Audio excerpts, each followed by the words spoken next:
બહુ સારી વાત છે, પણ એ વરસાદના પાણીને સુનિયોજિત કરીને એક નદી ફોર્મના અંદર અગર એને સમુદ્રના સુધી પહોંચાડવામાં આવે અને એ નદીમાંથી અનેક પ્રકારની ઇલેક્ટ્રિસિટી જનરેટ કરવામાં આવે, અનેક જગ્યાએ ગામ ગામ સુધી કેનાલોના માધ્યમથી પાણી પહોંચાડવામાં આવે, એ સંયોજન વ્યવસ્થા કરવાવાળી એક સંસ્થાની આવશ્યકતા છે, જે વલ્લભ યુથ ઓર્ગેનાઇઝેશન છે.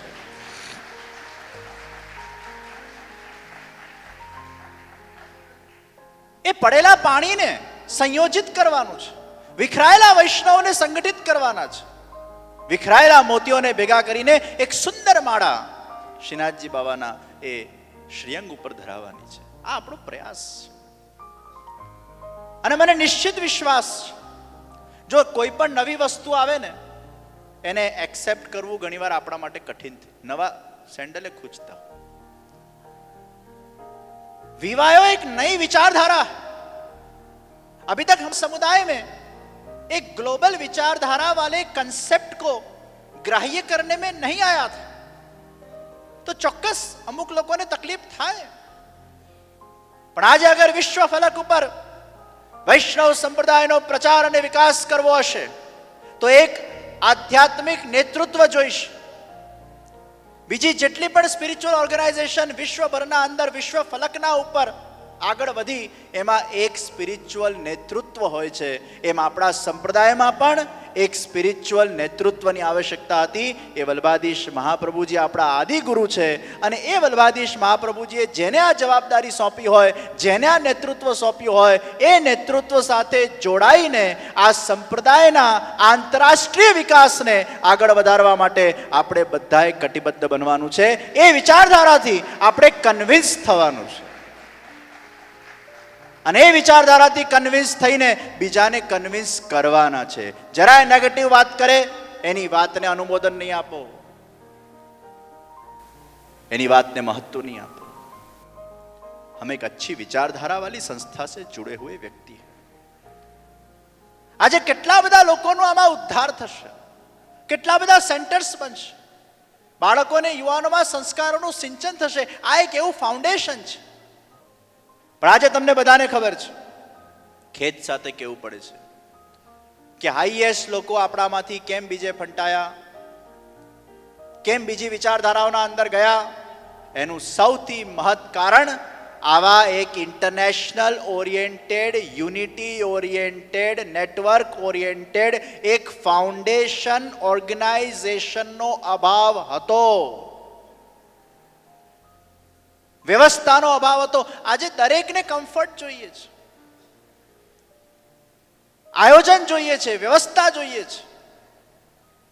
અને એ પુષ્ટિ માર્ગમાં આજે આપણા પુષ્ટિમાનના લિટરેચર્સ પણ, અગર હું તમને એક ટાઉનનું નામ આપું, કોલોનિયા ટાઉન ફોર એન એક્ઝામ્પલ, એ કોલોનિયા ટાઉનમાં અગર કોઈને પુષ્ટિમાનનું લિટરેચર જોઈતું હોય એ ક્યાંથી ઉપલબ્ધ કરે? આપણે ઘર ઘર સુધી પહોંચી શક્યા નથી, આપણી વિચારધારાને આપણે જનજન સુધી પહોંચાડી શક્યા નથી. નેટવર્કનો બહુ મોટો અભાવ. અદ્ભુત સાહિત્ય છે સંપ્રદાયના અંદર, અદ્ભુત વિચારધારા છે સંપ્રદાયના અંદર, પણ સંયોજનનો અભાવ, મેનેજમેન્ટનો અભાવ, સંગઠનનો અભાવ, વ્યવસ્થાનો અભાવ, એટલે લોકો સુધી પહોંચી નહીં શક્યા. અને જે સંપ્રદાયો પહોંચ્યા એ સંપ્રદાય સુધી બધા પહોંચી ગયા.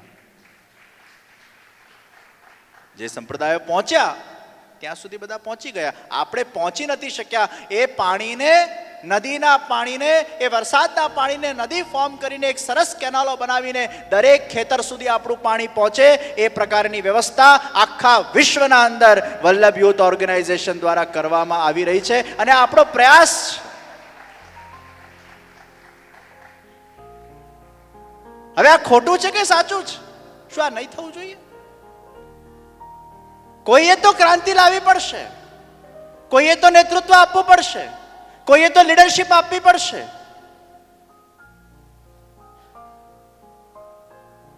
તો જ્યારે કંઈક ભગવાન કોઈકને કંઈક આવા વિચારો આપી રહ્યા છે, જગતગુરુ વલ્લભાધીશ મહાપ્રભુજી અને ગુસાઈજીની વિચારધારાને જનજન સુધી પહોંચાડવા માટેનો જ્યારે એક પ્રયાસ થતો હોય, અને એમાં દિવસ રાત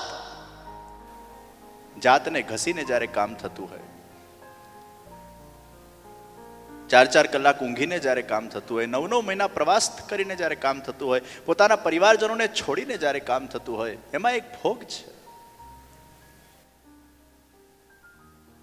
અને એમાં જ્યારે આપ સૌનો સાથ સહકાર સાંપડે, કારણ કે એકલા વિચારોથી કામ થતું નથી, એ વિચારોને આચરણમાં લાવવા માટે મેન પાવર જોઈએ, મની પાવર જોઈએ, વિલ પાવર જોઈએ અને ભગવાનનો ग्रेस पावर જોઈએ। तो हम सब इकट्ठे होकर एक पुष्टि राष्ट्र का निर्माण करें, पुष्टि अंतरराष्ट्र का निर्माण करें।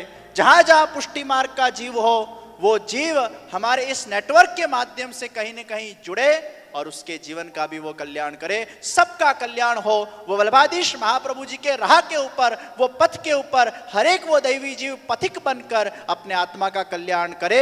इस विचारधारा को केंद्र में रखते हुए जन जन तक ये विचारधारा को पहुंचाने के लिए वल्लभ यूथ ऑर्गेनाइजेशन का 10 साल पहले सर्जन हुआ और आज धीरे धीरे धीरे धीरे करते करते दिन दोगुनी रात चौगुनी ये संस्था का पूरे विश्व स्तर के ऊपर विकास हो रहा है, जिसको जानकर, देखकर, अनुभव करके मेरे हृदय के अंदर विशेष प्रसन्नता का अनुभव होता है। મને જે રીતે માહિતી આપવામાં આવી એ પ્રમાણે આ બીજું નેશનલ કન્વેન્શન છે અહીંયા ન્યૂ જર્સીમાં, અને દર 3 વર્ષે આ રીતના કન્વેન્શનનું આયોજન થાય છે। અને કન્વેન્શનનો જે હેતુ છે, મને વ્રજરાજ બાવાએ થોડી વાતો કરી અને એનાથી હું સંપૂર્ણ કન્વિન્સ છું। અને એવા જે કન્વિન્સ થયા હોય એવા લોકોનું આવી રીતે એકત્ર થવું એ કન્વેન્શન છે। એમાં કોઈનું ઇન્ટરવેન્શન ન ચાલે, ત્યાં એટેન્શન જ હોવું જોઈએ।